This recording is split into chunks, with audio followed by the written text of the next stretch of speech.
Hey, Miguel, save some of that belly wash for me. If anybody asks me, this is a furnace, this chili. They call this chili? 105, 11 o'clock at night. Mamma mia. Why I ever leave Napoli? This place is worse than Devil Island. How would you know, Frenchie? Well, one of my best friends was there. He say most worst prison in the world. One of his best friends. Bet we got better, most worser in Mexico. Buddy, we got a place called The Rock. What you got there, Pedro? Picture magazines come today. Who's got the French one? This must be French. I can't read it. Where's the French? It's Chinese. Hey, these things will last years. This one ain't got a wrinkle. Boys, I'm like to get drunk tonight. Hey, get this. The Delta Mining Company of New York recently acquired the Morgan properties in Tarapacá, Chile. That's this dump here. They can't have it. That means they'll bring their own bosses in here and make the place over. Yeah, you know. Efficiency, rules, regulation. Boy, when that happens, I'm on my way out. Me too. Hey, here's some more. It says, for the time being, the Tarapacá properties will remain under Chilean management until Mr. Frederick Keller, president of the DMC, formulates new production plans. Who is this killer? Keller, not Keeler. He's a new boss. He will sweat more out of us. This killer is okay. I've heard about him before. He started as a bohunk just like us. Looks like a pretty nice guy. He's a square shooter. You can see that by looking at him. He looks all right. Me, I like women's pictures better. Me too. I'm glad he took over this digging. He'll make it fit for a human being to work in.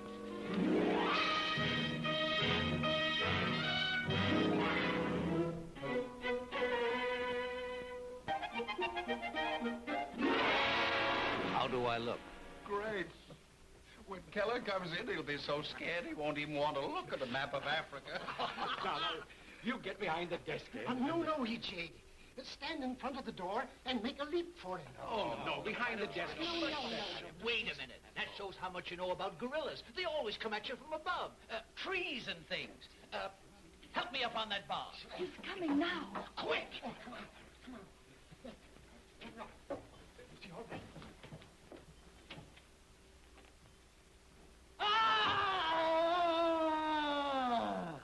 Hello, Ed. And I spent 2 whole days getting this outfit. Costumers called me at my home to make sure it was to come to the office. You should have told him it was a secret. Here's to bring him back alive, Fred Keller. Boys, I feel a speech coming on. And I appreciate all your gifts. They are for me, I hope. Well, they're not for your Aunt Susie.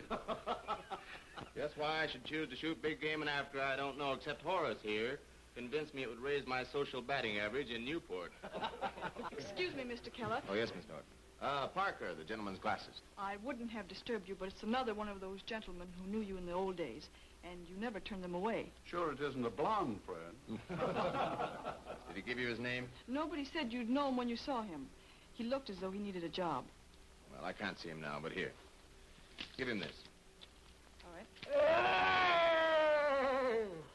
You know, Mr. Harvey, I knew that looks good. Well, here's to Fred. To Fred. Hey, boys. Hey, wait a minute. Those are my best glasses.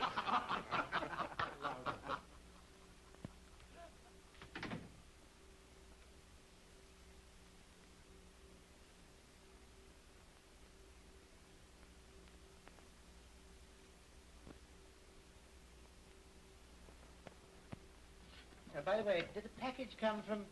Oh, careful, Juliet. Mind you don't get your fingers caught in those straps. Oh, thank you, Mr. Parker. You're always such a gentleman. That's why I hate to think of you going to such a terrible place as that, Africa. Now, Juliet, control yourself. We've all got to be brave, you know. I know, but it's the wrong month to travel, Mr. Parker. What do you mean the wrong month? Well, the stars are in the same place as they were when my Uncle Charlie, the one who works for the streetcar company with the 14 children, went to the World's Fair. What happened to him? Well, he went in the Long Island entrance 3 weeks ago, and he hasn't come out yet. Oh, Mr. Parker. Yes? Here. Why, what's this? Coffee cake. His whole day's just ruined if he doesn't have some of my coffee cake. What's this? Eva's reading last night about Africa. It's full of those tsetse flies. You rub Master Keller every night with this. Mind you, from top to bottom. Oh, I don't think Mr. Keller would permit that. Do it when he's asleep. I'm warning you, if anything happens to Master Keller, don't you come back here. Oh, Christina, don't worry. There's nothing in Africa to be afraid of.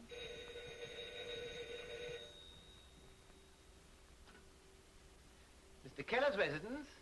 Who's speaking, please? Mr. Walker. Oh, good morning, sir.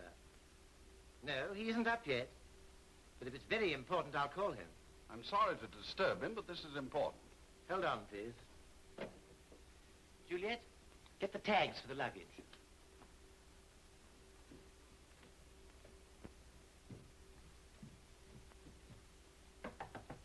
Mr. Keller?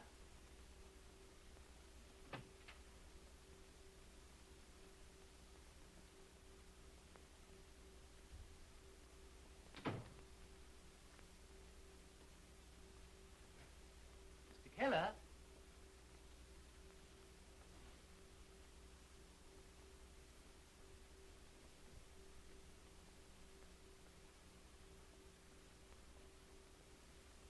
Juliet, Christina.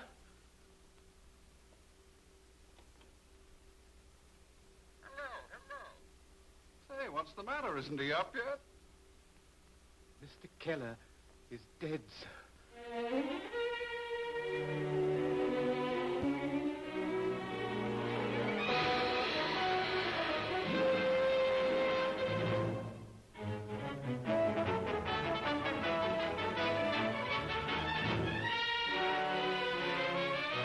General broadcast.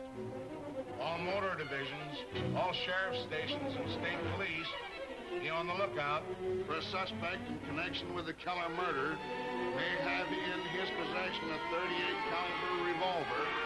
Suspect believed to be a male, aged about 40, dressed in a dark suit. The facts surrounding the murder of Frederick Keller are still shrouded in mystery. Lieutenant Ryan of the Homicide Squad made the following statement. Every available man in my department is working 24 hours a day to bring the killer to justice. And District Attorney Raymond Cluett says, every detail of Frederick Keller's life is being investigated to bring in suspects.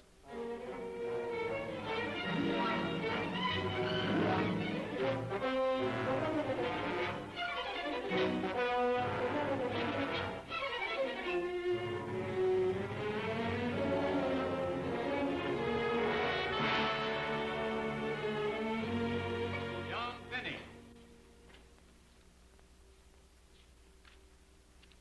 The crime of murder, a felony committed prior to the filing of this indictment, and as follows. The said John Finney did willfully, unlawfully, and feloniously kill and murder one Frederick Keller. We waive the reading of the indictment, Your Honor. How'd your client plead? Not guilty. I didn't do it, Your Honor. I didn't. I wouldn't have harmed Mr. Keller. He did a lot for me.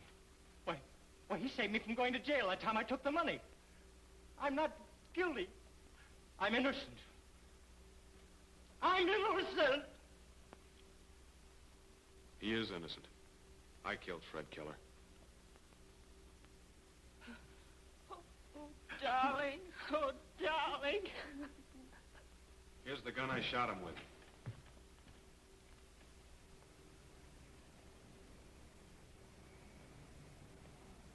come on, Mike, call Ryan out here so we can get some dope on this Who is guy. he? Where did he go? Now, boys, take it easy. No one can speak to him yet. That's order. Break it up, break it up. Right in here, Mr. Cluett. Oh, hello, Mr. District Attorney. Hey, who is this guy's confessing to murdering Keller? What's his name? You fellows know as much as I do till I talk to him. But you can say the district attorney's office will move swiftly. Go ahead.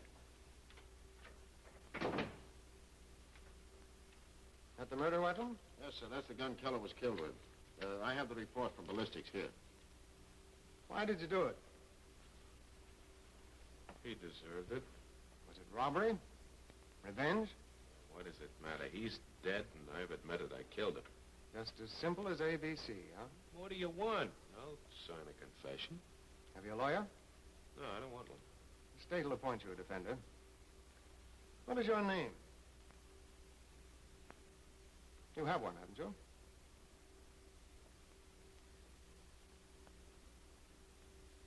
Monday. Joe Monday. Spell it. What's your right I name? just told you, Joe Monday. What brought you into the courtroom to confess? I didn't like the idea of an innocent man being charged with murder. Did you know Keller? Have any dealings with him? I killed him.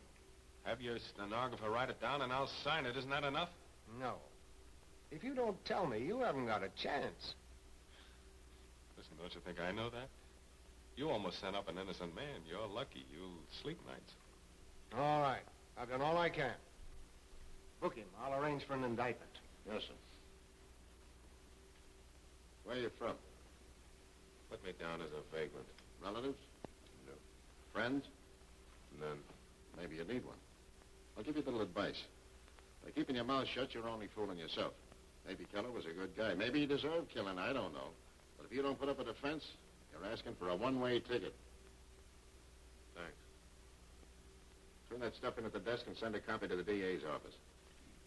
Come on.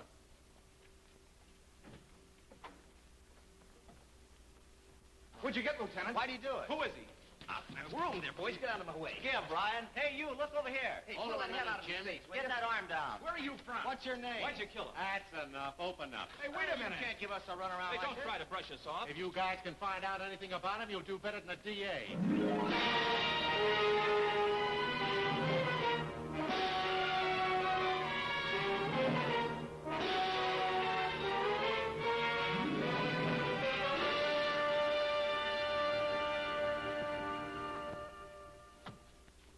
That Monday fella couldn't get more fan mail if he was a Hollywood picture star. Every time some two-bit killer gets his mug in the paper, dames all over the country fall in love with him. Morning, Mr. Phillips. Morning. I'll have Monday brought right down. Been able to get anything out of him yet, Mr. Phillips? Nothing. Won't even break down for his own lawyer, huh? Well, he gets enough letters. Maybe you can get something out of one of those. He'll be in the attorney's room right away. You mind if I take some of these letters into him? Why, no. He gets them all anyway. Thanks.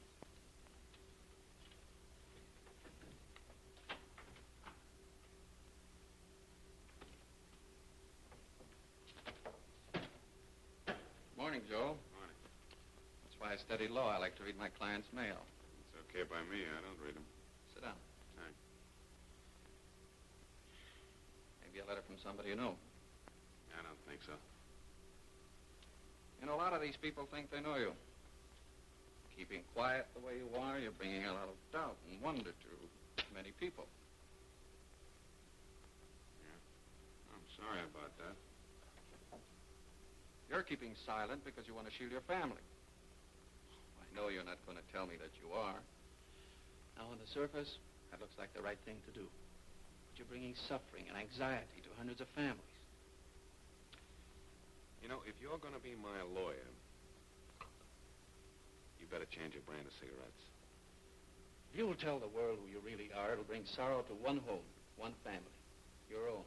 But it'll also bring relief to hundreds of other families. I haven't got any family.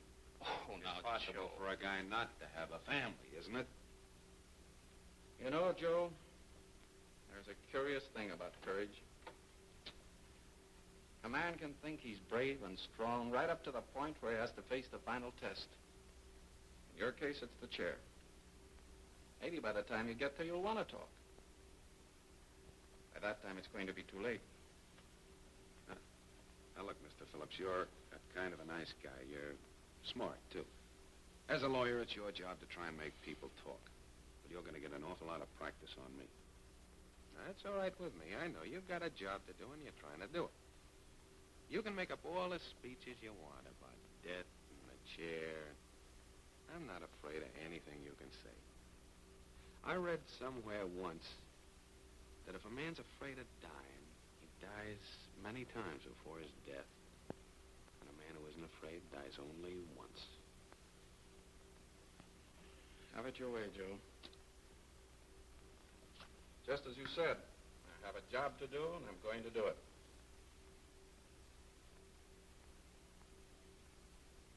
The court appointed me your defender. I've tried every reasonable approach I can think of in all the times I've talked with you. I have one alternative left. And the more I think of it, it's a proper defense. That defense is insanity. That's it, insanity. I don't believe you had a definite reason for killing Keller. I think you're insane. You're crazy.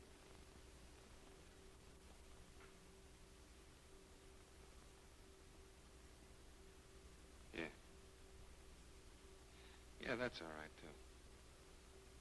I don't think there's any special afterworld for crazy people.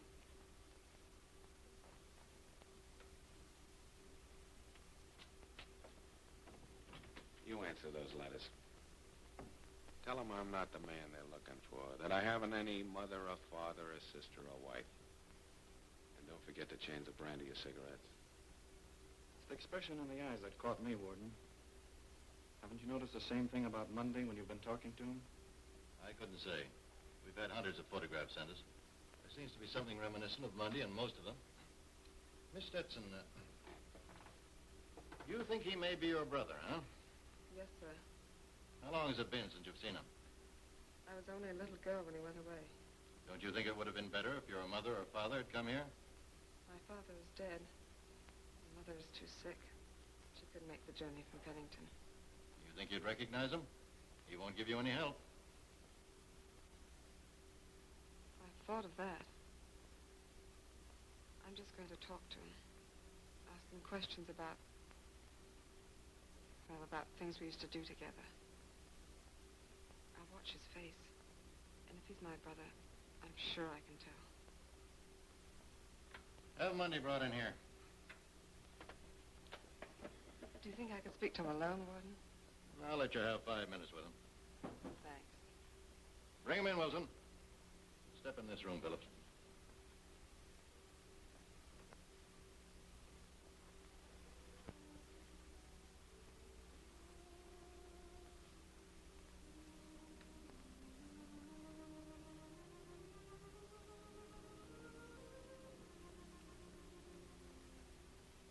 Frank.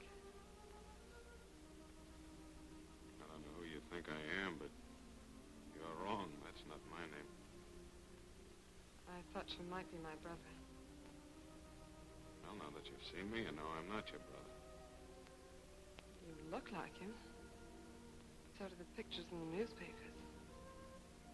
Yeah, a lot of people think that I belong to them. Well, now that you're convinced... Please. Won't you let me talk to you a little longer? Yeah, sure, if it helps relieve your mind.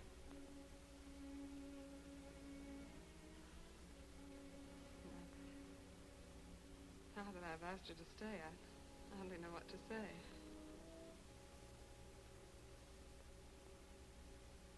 Have you ever been in a little town called Pennington in Vermont? I never heard of it. That's where my family's from.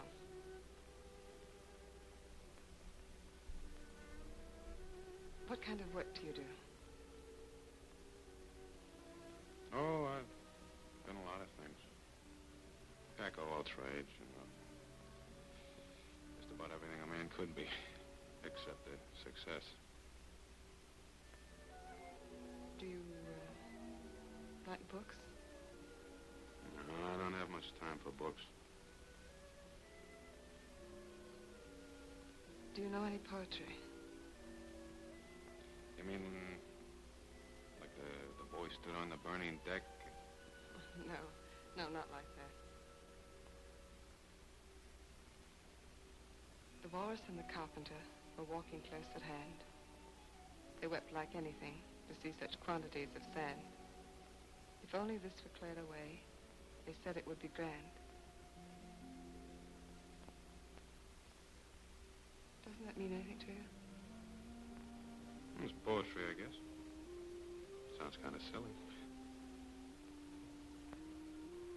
It doesn't to me. Frank used to recite it when we played the I Was Alice in Wonderland. Oh, is that your name, Alice?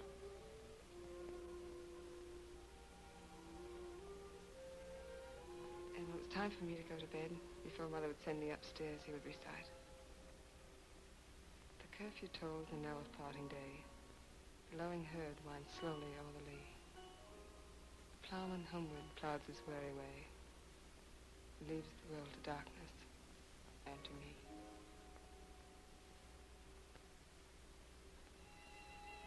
Do you know what comes next? No, that's the first time I ever heard that. But, that didn't sound silly. That sounds kind of nice.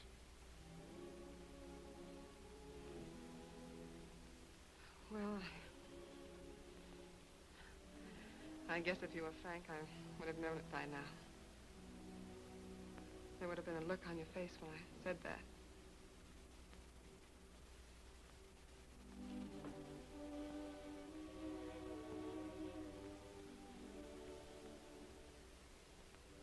I hope I haven't bothered you too much. But I had to find out, not only for my sake, but for Mother's. Oh, has your mother come with you? No. She hasn't been well in a long time. I guess she never will be until she hears what's happened to Frank. Man, mothers shouldn't be treated like that. I wish I'd treated my mother better. Well, it might not be Frank's fault. You see, we haven't heard from him since he was reported missing in France during the war. Oh. Yeah, I guess there are a lot of cases like that. I guess the Army just couldn't keep track of all those fellas. There's a lot of them over there yet. Not even a cross over the mud they're buried in. I know. I was there. Yeah, there's little Tommy Davidson. He's just a kid. He got his at Hill 49. He just disappeared. We never know what happened to him. And then there was Miller, Stetson. Then there was... Did you say Stetson? Yeah. Yeah, he was my buddy. Was his name Francis Anthony Stetson? I don't know. We just call him Stet. Oh, yeah. Frank Stetson. He was in my... That's my brother. Your brother? Oh, I'm sorry. I'm sorry. I even... No, please tell me what happened to him. Yeah. Well, you see, it was during a trench raid. And Stet and I were hiding in a shell hole. There was a wounded officer out in the open. Stet went out to get him. The chances were about 100 to 1 against him, and Stet knew it, but he went out anyhow. And he just about had the officer in his arms and was starting back. And a shell landed right on top of both of them. Of course, that made identification impossible. But if Frank Stetson was your brother, you can tell your mother that he died like a soldier, like a brave man. I know, I was there. If what he had done had been properly reported, your mother would have got not only a gold star, but a fistful of medals. Now, that ought to give us some consolation, shouldn't it? It will. I suppose it's better to know that Frank is dead than to go on wondering and hoping and... Or to find out he was someone like me. Oh, I'm sorry. I'm terribly sorry. Isn't there something I can do for you?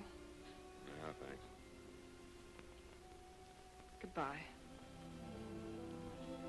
Oh, yeah, there is something you can do for me. Yes. You know that poetry, that nice poetry? You mind saying that for me once more?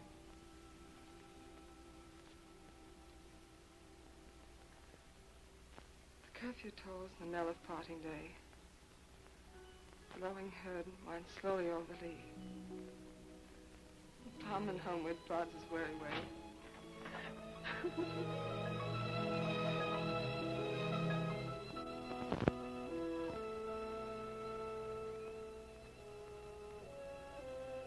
What was that you said? Why, I just... Did you say Joe Monday knew your brother? Yes, he was in the same company with him. Well, this is great. He was in the Army, huh? Now I can get his birthplace, his family, everything. But how can I find... This is the first clue we've got. You want to make sure of your brother's war record. Of course. And I've got to find out all about Joe Monday. Yes, but how? Washington. Stetson, Francis Anthony, Pennington, Vermont, Private 175th Infantry, Company C, 22nd Division, height 5 and color white, hair black, eyes brown, age 21, distinguishing marks none. Reported missing, Soissons, August 14th, 1918. Is that all the information you have? Unless he was mentioned in confidential dispatches, but I doubt it. Reported missing pretty nearly always means that the body wasn't identified. Moody, Mooney, Morris, Moskowitz. No. No Joseph Mundy, and that covers the entire 22nd Division. Thank you. I might have known that wasn't his name. What? Nothing. Sorry I couldn't help you, miss. Get anything? Only what was reported before. Missing in action. Did you learn anything about Joe Monday? There never was a Joe Monday in that division.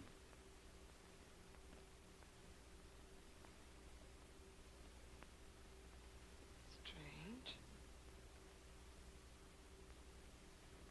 He said he saw my brother die. Must have been there. Unless...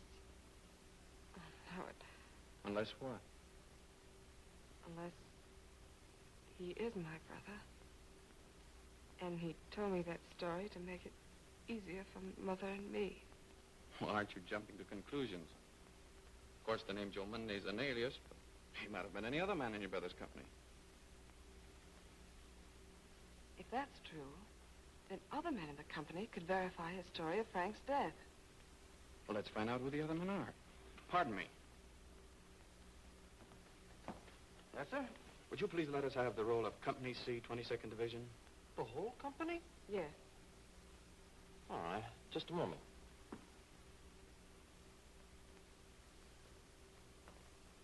Most of Company C was wiped out at Swiss Arm. There are only about a half dozen survivors. Could we have those names, please? You have them right there. Survivors of Company C transferred to Company F, September 17th, 1918. Allen, Robert, Gilly, Paul, Keller, Frederick, Sawyer, Jane. Wait. Was that Frederick? Say, and you were looking for Joe Monday. It's that big murder case. Say, are you a reporter? Well, what's the inside on that Monday fella, do you know? Sorry, but I can't tell you anything. Let us have the records of those survivors, please, and where we can locate them. Oh, well, you'll have to get special permission from the superintendent for that. I'll take care of that. Where is he? Over there. Now we're getting close. After we've interviewed these survivors of Company C, we'll know who Joe Monday is. And maybe someone will know something about my brother.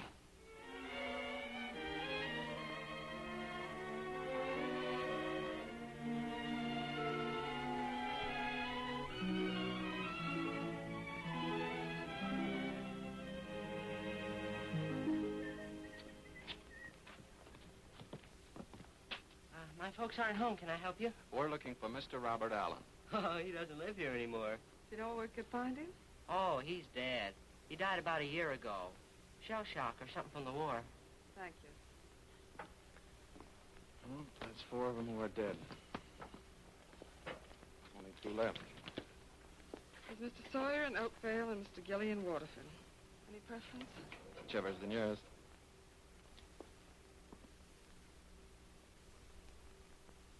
That's why we looked you up, Mr. Sawyer. We thought you could give us some help. Glad to do anything I can. I served in the same regiment with Frank Stetson for about 6 months. But I was put out of action and sent home before Company C went up to the Soissons defense. Then you don't know if he died in France? No. And I can't place this chap Joe Monday, or any name like that at all. Perhaps if you look at this picture, it will refresh your memory. I'm sorry.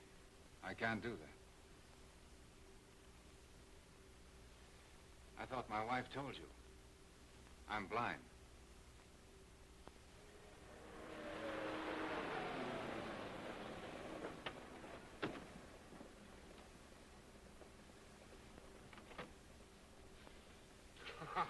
Yeah, that was funny.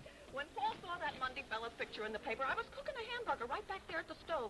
And right off he turns to me and he says, Mamie, I know that fella. He was in my company overseas.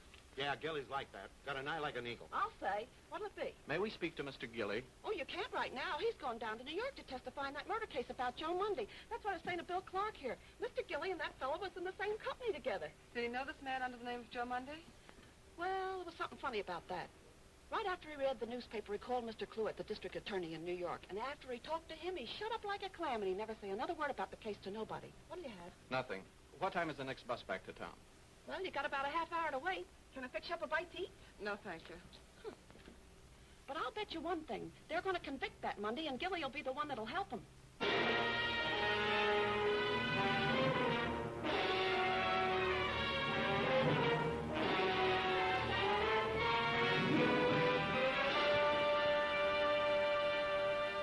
Now, look, Joe.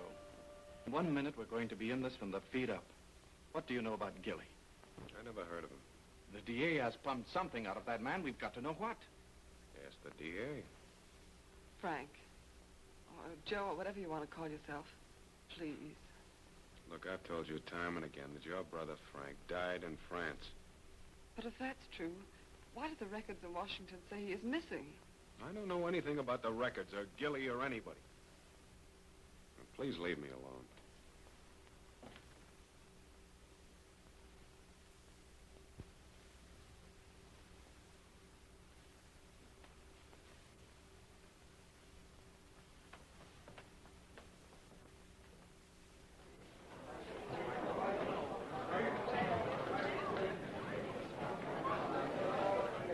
Hey, Monday, can you give us some kind of a statement on this? Come on, boys. Now, why don't you see his attorney?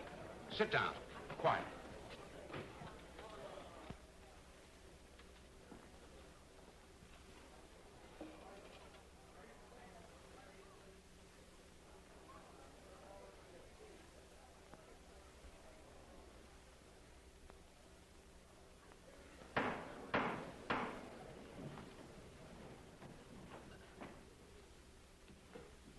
Supreme Court, Criminal Branch, Part 1 is now in session. Give your attention and you shall be heard. The case of the people versus Joseph Monday. Your Honor, gentlemen of the jury, and the lady who has so courageously accepted her duty in serving on this jury. Perhaps you'll ask why Joe Mundy is being tried for a crime to which he has already confessed. The answer is, we are all guaranteed by the Bill of Rights, as incorporated in the Constitution of the United States of America, a fair and impartial trial in a court of law by a jury of our peers, no matter how apparent our guilt. In the case of the people versus Joseph Mundy, it will be your duty, after considering the evidence, to judge whether or not he was, as pled by the defense, insane at the time he murdered Frederick Keller. But before you're asked to render a verdict, it will be proven to you by irrefutable evidence, not only that Joe Mundy committed a willfully premeditated crime, but that he was at the time in full possession of his mental... Operating the elevator at the Copley Arms, the premises where Mr. Keller resided, were you not? Yes, sir. Did anyone inquire for Mr. Keller that evening? Yes, sir. That man right there, Joe Mundy. What was the nature of his inquiry? He wanted to know what apartment he lived in, and if he was home. Continue. So I told him Mr. Keller wasn't in. Did Mr. Mundy continue to loiter around the premises? Yes, sir, he did. I seen him a couple of times later when I went to the front door to grab myself a smoke. Was that before Mr. Keller returned home? Yes, sir. Did you see him after Mr. Keller returned? No, sir. Your witness? Did you ever see Mr. Munday before the evening in question? No, sir. To your knowledge, have there been any burglaries at the Copley Arms recently which were reported to the police? Well, Answer yes or no. I think there was, Were you ever convicted of theft? Your Honor, I object. The witness is not on trial.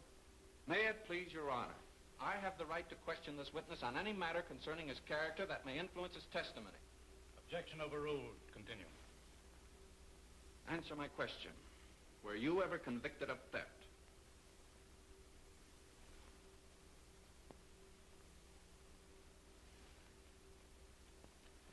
well, Yes or no? Yeah, but that... That's all. Yes, but But, Judge, I'm trying to... Good gracious me, what kind of mess has I done gotten myself in here?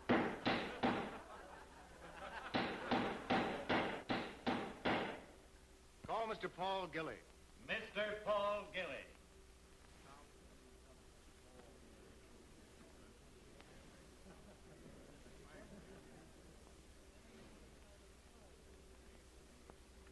Raise your right hand, place your left hand on the Bible. Do you solemnly swear to tell the truth, the whole truth, and nothing but the truth, so help you God? I do. Sit down.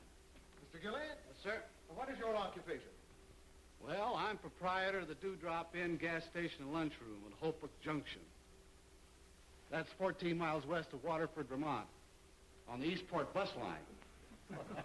Thank you. Were you prevailed upon by anyone to come here and testify in this case? No, sir. I came here voluntarily. the count. Have you talked with anyone concerning the testimony you will give? No, sir, not a soul but you. You told me to keep it under my hat until you sprung it here in court. Very well, Mr. Gilly. Have you ever known the defendant, the gentleman who calls himself Joe Monday? Sure, I knew him in France during the war. Under what circumstances? Well, we were both in the AEF. Company C, 157th Infantry, 22nd Division. How long had you served together? Well, since the company was mustered in and across on the transport and in France, altogether about a year. Then you're positive you could not be mistaken in identifying the man using the alias Joe Monday? There isn't a chance. Very well, Mr. Gilly. By what name did you know him? By his own name. And what was that? Frank Stetson.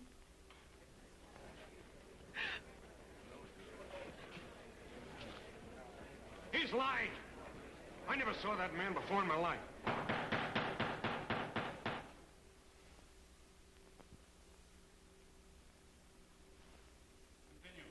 Go on with your testimony concerning Frank Stetson, as you know him, Mr. Gilly. With pleasure. Well, Company C of the 22nd, that was the outfit we were together in, was relieved and sent back to Swiss Army for replacement and rest. And believe me, rest didn't mean laying down your mess kit in that man's war. It meant work.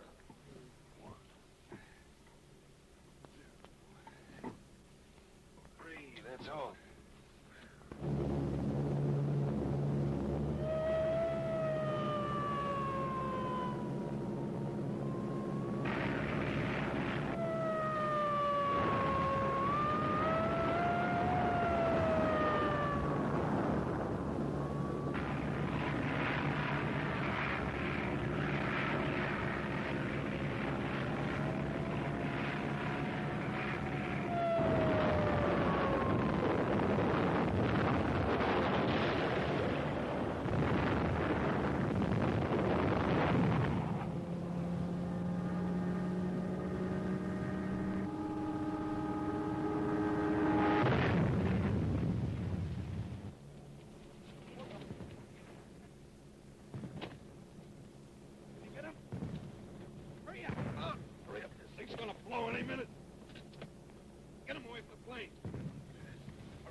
Down here.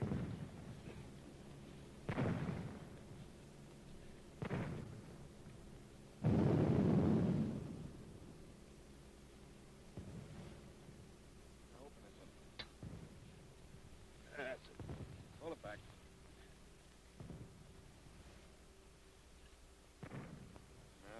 He's gone. What have you got there? Why, it's a map. Or a big drawing of our munitions dump. And they couldn't have gotten this from the air. Not the way we're camouflaged. Here's the reason our munitions dumps in this area have been successfully bombed by the enemy 3 times within the past month. Who else knows you found this map? Just we 3, sir. Keep this matter secret. That's all. Well, a couple of weeks went by. I thought the intelligence department was working on that map we found, so I didn't think no more about it. But one day, just before we were sent back to the front, a bunch of us were having a little fun in Henri Picot's cafe. That was a little French canteen.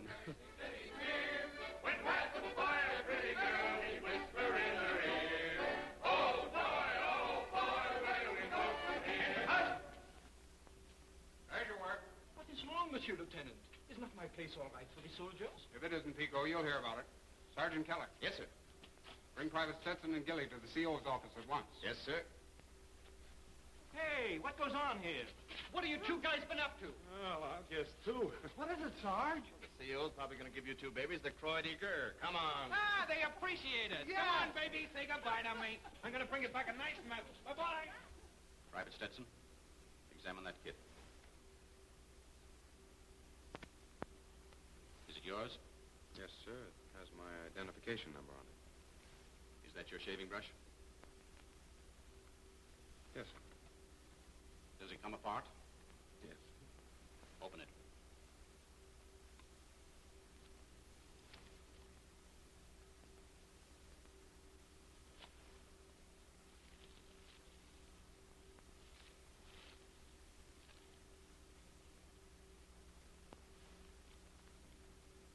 Show that paper to Sergeant Keller and Private Gilly. See if you 2 men can identify it. Why, it's just like the one we found on the German pilot. Yes, sir. It's another map of our munitions dump. I don't know anything about it, sir. Well, somebody must have put this map in my kit. Sergeant Keller, have Private Stetson confined to solitary until further orders. Yes, sir. I didn't have anything to do with it, sir. I'm innocent. It's a mistake. But, Captain, That's all. Yes, sir. So there wasn't any doubt how the Germans were getting their information. It was that dirty spy there. He's the rat that was sending the maps so the decent guys were being bombed and killed. He sold out his own buddies. He's a lie. His whole testimony's a lie. I am not Frank Stetson. I was never in his company. Order, please, Your Honor. This witness's testimony has no bearing on the matter for which my client is being tried. Your Honor, I can assure the court Mr. Gilly's testimony has a very direct bearing on why Frank Stetson murdered Frederick Keller. Proceed, Mr. Gilly. Well, Stetson came up for court-martial. Fred Keller and I were called to appear against him. I gave my testimony about us finding the map, and then Keller was called. Sergeant Keller. Yes, sir. Did Private Stetson make an effort to conceal this map at the time he took it from the body of the enemy flyer? No, sir. Have you ever had reason to suspect Private Stetson's actions in the past? Well, Sergeant Keller, you are a soldier of the United States Army. Your duty is to speak the truth. Yes, sir. There was one thing that happened. About a month ago, I saw Private Stetson going through the captain's desk. Well, that's not true. Go on, Sergeant. He was copying something in a book. I asked him what he was doing. He said that he had been detailed to work in the captain's office. I did not. I've never been in the captain's office in my life. You know it, Keller. Silence. You'll have an opportunity to defend yourself later. Did you ever verify whether Private Stetson had been detailed to the captain's office? Yes, sir. I found out he hadn't been. Keller, you're deliberate. Silence. Stetson was found guilty. They moved him out secretly to some place back of the line. I always figured he was executed till I saw his picture in the newspaper with the name Joe Mundy. Your Honor, I object. This evidence is irrelevant. There's been nothing offered to corroborate this witness's testimony that Joe Mundy and Frank Stetson were the same person. That's all, Mr. Gilly. With the court's permission, I'll present a corroborating witness now present in the courtroom. Call Miss Alice Stetson. Miss Alice Stetson. Your Honor, I protest. Miss Stetson has no part in the proceedings of this case. That's for the prosecution to establish, Mr. Phillips. The witness will take the stand.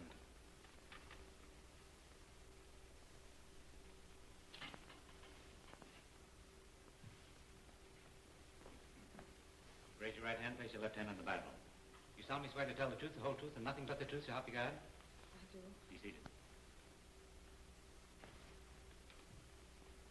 Miss Stetson, you had a brother named Francis Anthony who enlisted in Company C of the 22nd Division and went to France with the American Expeditionary Forces. Is that correct? Yes, sir. Is your brother in this courtroom? I haven't heard from my brother since he was reported missing. Will you tell the jury why you came to the prison to interview the defendant? Because my mother thought he might be my brother Frank. What did you learn from that interview with him? He told me he wasn't my brother, but he knew Frank in France and had seen him die there. Then what did you do? I went to Washington to see if I could find out something more from their records. And what did you learn? Only what we'd heard before. Reported missing in action. Did you make any further investigation? Yes, sir. I found out there were only 6 surviving members of Company C. I looked them up trying to substantiate what Mr. Mundy had told me about my brother's death. And were you successful? No, sir. 4 of them had died, and one was blind and could give me no information. And Mr. Gilly had already come to New York to testify in this case.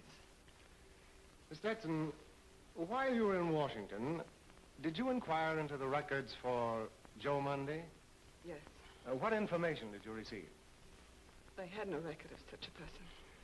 Then, as I understand it, your investigation accounted for all surviving members of Company C, except the man calling himself Joe Mundy. Is that correct? Yes, sir. Then I'll ask you, do you believe now Joe Mundy is your brother, Frank Stetson? Do I have to answer that question? Yes, Miss Stetson. I'll repeat the question. Do you believe now Joe Mundy is your brother, Frank Stetson? I think he must be my brother. Answer yes or no. I can't. I don't know.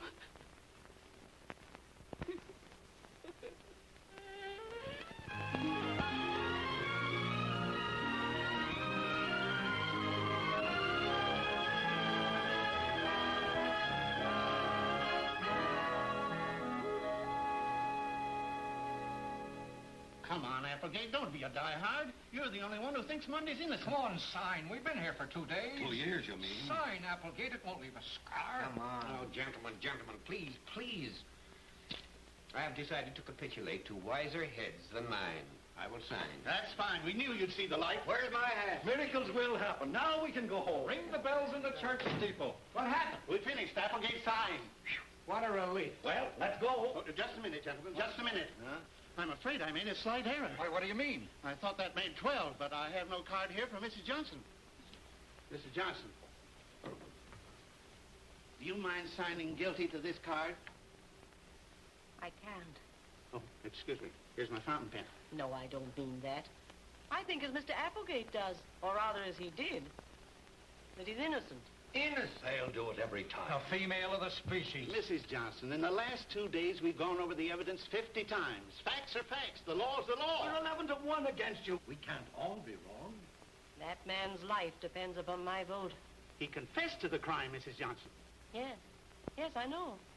But I'm not convinced he's guilty. He hasn't spoken one word in his own defense. Why? I'll tell you why. Because he's nothing to say. Oh, come on, Mrs. Johnson. You're holding up the parade. I must get back to my office. He's guilty, can't you see it? Please, let me alone. I must think this out in my own way. It's all so mixed up and confused. You heard the testimony. What more proof do you want?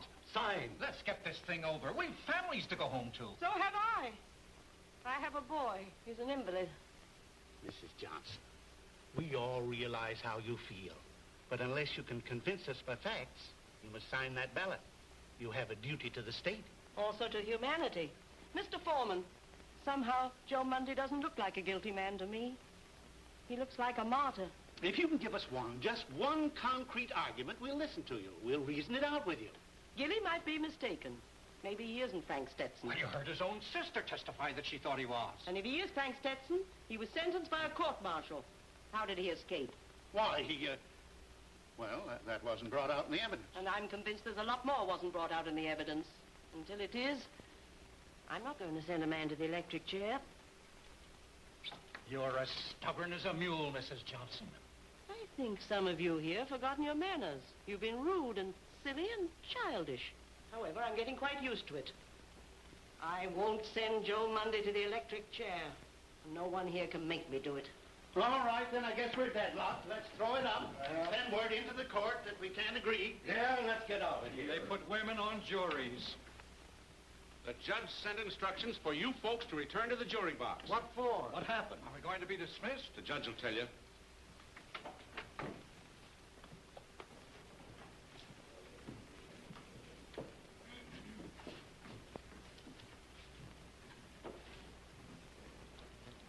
In the case of the People versus Joseph Mundy, it has come to the court's attention that a new witness has appeared to offer testimony. In the interest of justice, the court feels that this new testimony is so important that it has seen fit to recall you from your deliberations so that you may hear and consider this new evidence. Proceed, Mr. Phillips. Call Otto Bruckner. Mr. Otto Bruckner.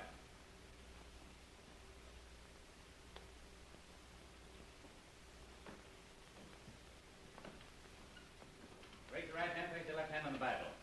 You solemnly swear to tell the truth, the whole truth, and nothing but the truth, so help you God? I do. Sit down. What is your full name? Otto Bruckner. What is your nationality? I have been American citizen for 10 years.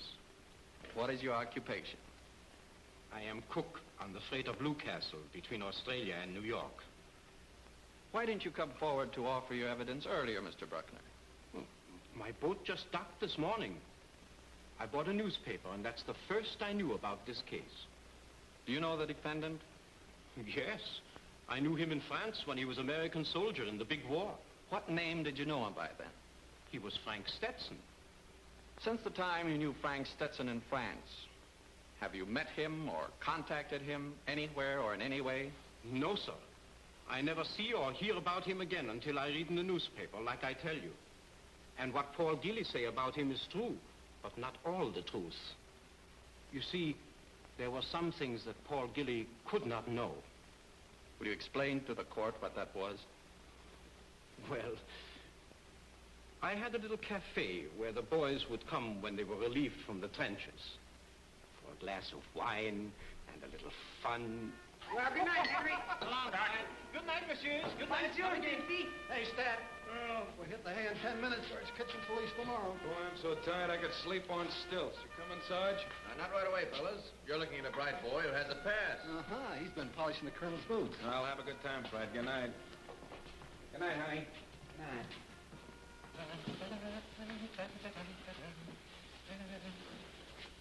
A good night cognac, Sergeant? Yes, thanks. Very good, Monsieur Sergeant. Come in here. We'll have a drop together.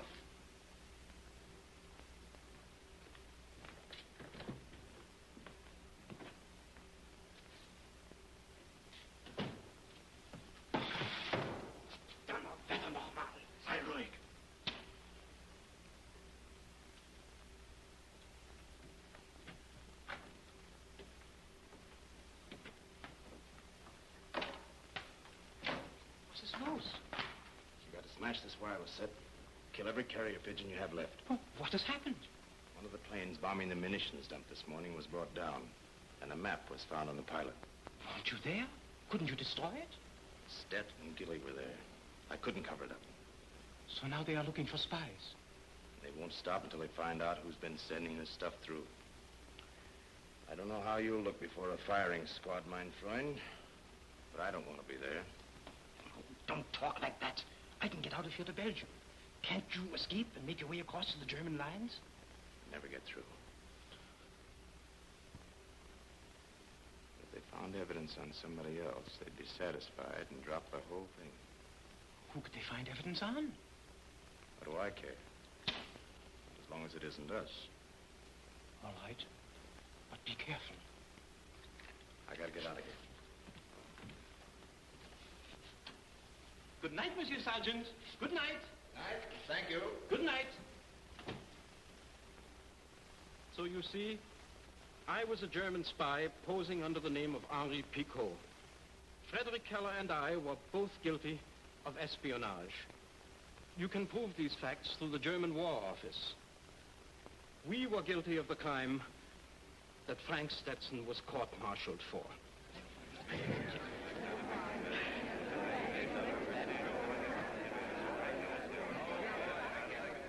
I'm going to get you up at that stand. You can talk now. You've got to.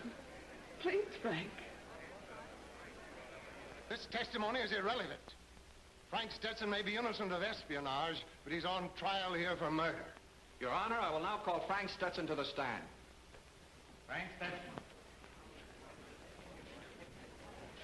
Frank Stetson, you have confessed to taking Frederick Keller's life. Yes. Why did you kill him? He lied when he testified at my court-martial. It was through Keller that I was convicted and imprisoned. Early one morning, I was marched into a courtyard.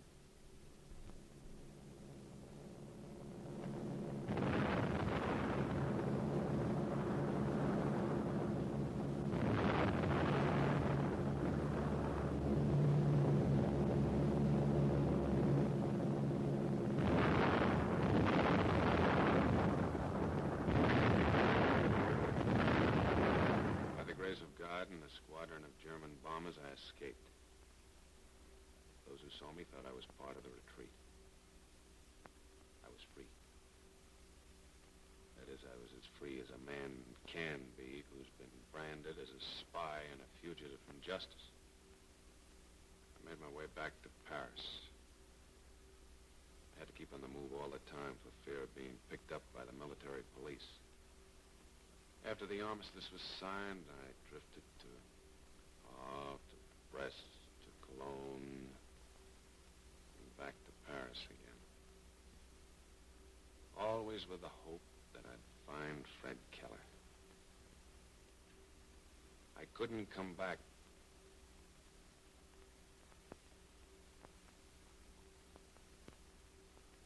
I couldn't come back to my own country. I was afraid of being recognized.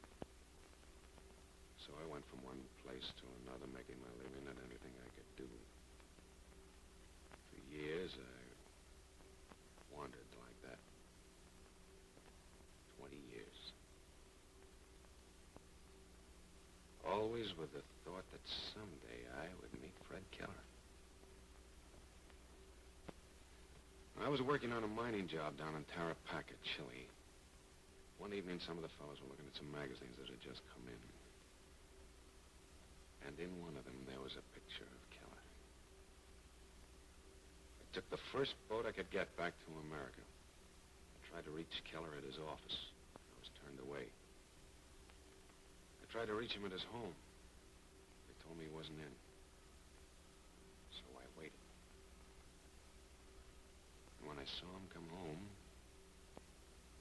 I climbed the fire escape to the apartment house next door. And I jumped across to his balcony.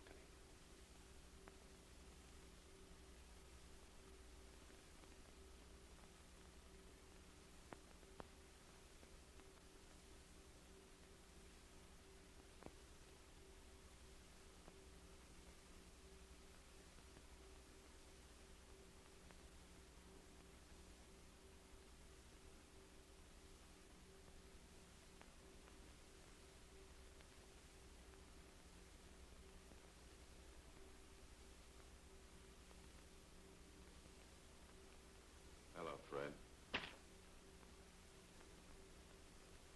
Nice place you got here. Who is it? Do you believe in ghost stories, Keller? Who are you?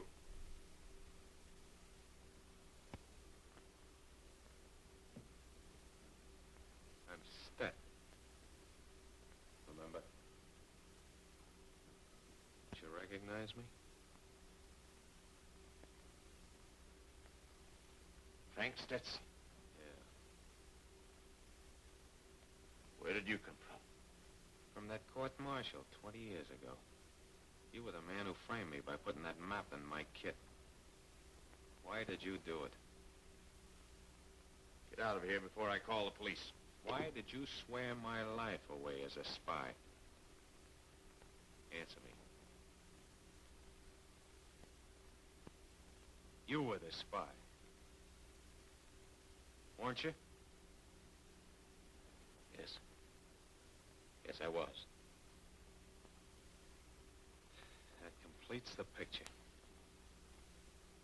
Sit down, Keller. Write what I tell you. Sure. Right. I, Frederick Keller, was a spy. Right. Sure. I'll get some paper.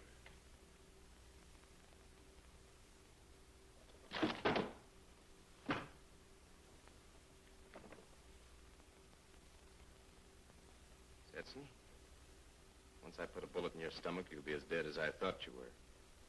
The police will take for granted my story that you were trying to rob me. You see, I was born in Germany. I came here before the war, became a citizen. I joined your army because I could serve the fatherland better that way. So that's the way you paid America back for taking you in. For giving you liberty and protection.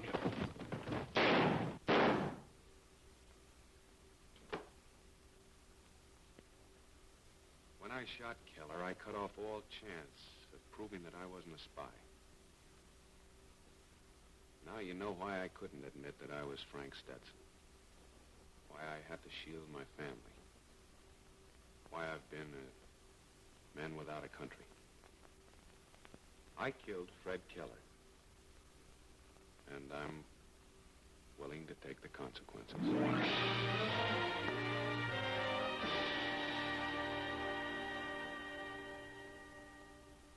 Ladies and gentlemen of the radio audience, here we are right on the front porch of the Stetson home. Friends, photographers, news hawks are all here waiting impatiently to see Frank Stetson in person. But just picture what's going on inside the Stetson house. Mother, son, sister united again after a cruel absence of 20 years.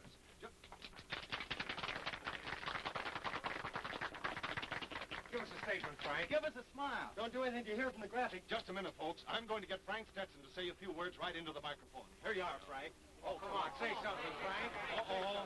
Sorry, ladies and gentlemen. Joe Monday, correction, please. Frank Stetson still won't talk. Oh, give us a story, Frank.